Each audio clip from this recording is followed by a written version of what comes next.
Fala, meu querido, mais uma questão aqui, a nossa quinta questão que estamos fazendo na prova digital do Enem 2020. E ela nos conta uma história novamente teórica, né? É um tema que sem muita matemática nesse sistema, e é preciso você entender aquilo que está acontecendo. O processo termodinâmico aqui é um exercício que eu diria que não é nada fácil de compreender, porque as alternativas têm uma certa similaridade no conceito. É uma questão que eu acho que deve ter gerado algumas complicações a alguns alunos, né? Mas ele conta a história para a gente do leite UHT. Provavelmente você já deve ter visto esse leite, aqueles leites de caixinha, né? E você já deve ter visto esse símbolo, essa sigla, né? Essa sigla nos leites de caixinha UHT. E ele conta para a gente que isso acontece devido a um processo aí que chama-se ultrapasteurização. E qual que ele conta pra gente? Ele fala que ele eleva a temperatura homogeneamente a 135 graus Celsius por apenas 1 ou 2 segundos. O leite é esterilizado, ou seja, ele perde todos os tipos aí de bactérias que possam prejudicar aí a qualidade, né, pode estragar, fazer o leite estragar, sem prejudicar significativamente seu sabor e aparência. E é por isso que quando você faz essa situação, você pega esses leites de caixinha, eles estão não numa área refrigerada, eles estão numa prateleira comum, né, do mercado. E aí você consegue armazenar por ele por um longo tempo sem refrigeração. Isso devido a esse processo de esterilização, ele elimina as bactérias. Você já deve ter guardado aberto um pouco de leite e deixa cerca de 1 semana, 2 semanas lá. Você vai ver que as bactérias vão começar a correr, vai começar a ficar aquele cheiro de azedo de leite, né? E aí depois vai ficar uma situação bem ruim para vocês do leite, né? Então não é nada que você não vai poder consumir. Para alcançar essa temperatura, sem que a água que a compõe vaporize, o leite é aquecido em alta pressão.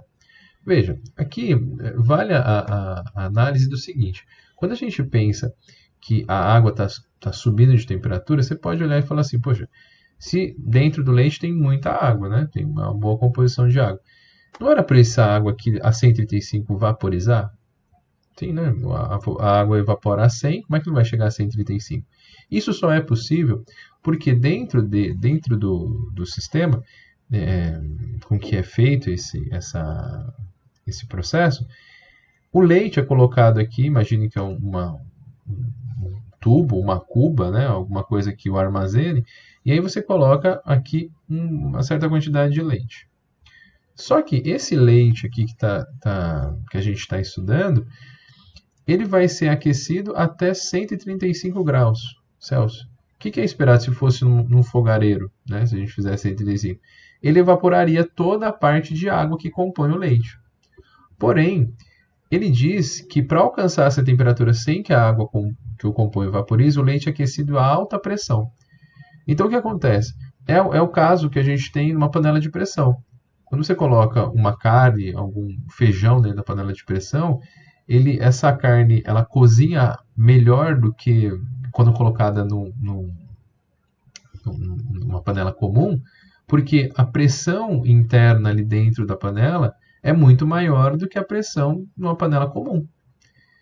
A pressão interna dentro da panela de pressão, por isso o nome, né? Ela permite com que o alimento que está lá dentro dele chegue a temperaturas maiores do que 100 graus Celsius e que que a água lá dentro não entre em vapor. Claro que existe um limite. Quando você coloca uma panela de pressão ali no fogo, você vai estar fornecendo calor a todo instante. Então, vai chegar um limite em que existe um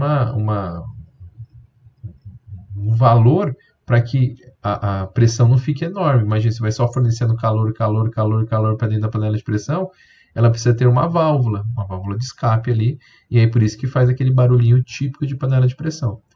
Né? Então, mas você vai fornecendo calor, ele vai aumentando a temperatura até um limite. É por isso que é perigoso as panelas de pressões, porque se você tiver um problema na válvula, ela vai aumentando, recebendo calor, recebendo energia, e aí se ela tiver um problema na válvula, ela é tão forte que a panela de pressão não aguenta e ela explode. Aqui a ideia é a mesma. Então você aumenta aqui a pressão e não permite com que a água vaporize. você pode até fornecer muita temperatura, que as partículas de leite, de água também, ficam muito agitadas. Olha a temperatura, né? Você lembra que temperatura é o grau de agitação das partículas. Se ela chega nessa temperatura, as partículas de água estão muito agitadas. Mas se eu tenho uma pressão aqui, uma pressão aqui não permitindo com que muito forte, né, para alcançar essa temperatura, sem que a água vaporize, o leite é aquecido a alta pressão. Então a pressão aqui é forte, não permite essa passagem. É necessário, entretanto, resfriar o leite rapidamente para evitar o seu cozimento, o que acontece com a carne. Você vai deixar lá por 20 minutos, a carne vai sair de lá cozida. Agora, para que a gente não cozinhe o leite, né, e aí, antes de chegar para a gente, né, no processo, você tem que fazer isso rapidamente. Você não pode ficar muito tempo aqui esquentando esse material. E aí, para a gente evitar o cozimento, a gente baixa a temperatura dele rapidamente. E aí, o que ele faz, né? Para que ele faça, para tanta pressão é reduzido subitamente, de modo que parte da água vaporiza e a temperatura diminui. Então, o que acontece? Se eu diminuir a pressão aqui, o que vai acontecer?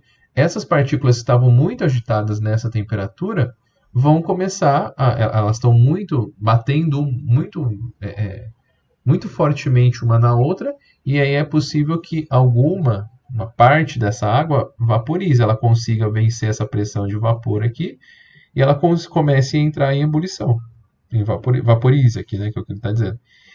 E quando ela entra em vaporização, o que é esperado que aconteça com as partículas que estavam muito agitadas, né? Elas diminuem a sua agitação, porque a gente perde um pouco, né? A água aqui perde a sua agitação. Quando ela entra em vapor aqui, as partículas perdem um pouco a sua agitação e, consequentemente, a sua temperatura diminui. Então, é um processo bem inteligente aí para fazer o UHT, né, que é o processo de ultrapasteurização. Mas aí vamos à pergunta, né?